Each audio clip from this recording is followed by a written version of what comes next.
16 సోమవారాల వ్రతం. సోమవారం సూర్యోదయానికి ముందే నిద్రలేచి తలంటు స్నానం చేసి శుభ్రమైన తెల్లని వస్త్రాలు ధరించాలి. శివలింగ తయారీ. పుట్టమన్ను లేదా శుభ్రమైన మట్టితో ఒక చిన్న పార్థివ లింగాన్ని తయారు చేసుకోవాలి. పూజా విధానం. శివలింగానికి గంధం, అక్షింతలు, బిల్వపత్రాలు, మారేడు దళాలు మరియు తెల్లని గన్నేరు పూలతో షోడశోపచార పూజ చేయాలి. నైవేద్యం. గోధుమ పిండి మరియు బెల్లం నెయ్యితో కలిపి వండిన ప్రసాదాన్ని చలివిడి పిండి లేదా లడ్డూలు 3 భాగాలుగా చేసి నైవేద్యం పెట్టాలి. ఒక భాగం దేవుడికి, 2వ భాగం అతిథికి లేదా ఇతరులకు పంచి 3వ భాగం మీరు తీసుకోవాలి. వ్రత కథ.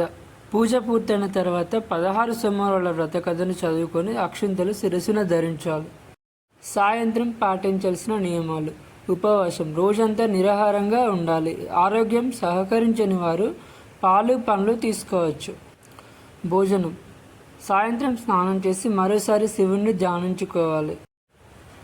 నియమం. ఈ వ్రతంలో ఉప్పు లేని ఆహారం తీసుకోవడం శ్రేష్టం. ముఖ్యంగా ప్రసాదంగా చేసిన గోధుమ పిండి పదార్థాన్ని భోజనంగా తీసుకోవాలి. మౌనం.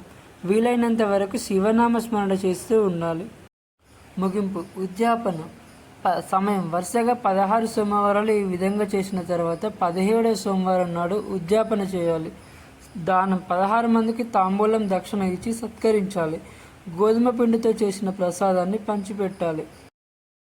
ముఖ్య గమనిక. ఈ వ్రతాన్ని అత్యంత భక్తి శ్రద్ధలతో చేస్తే కోరిన కోరికలు నెరవేరుతాయి.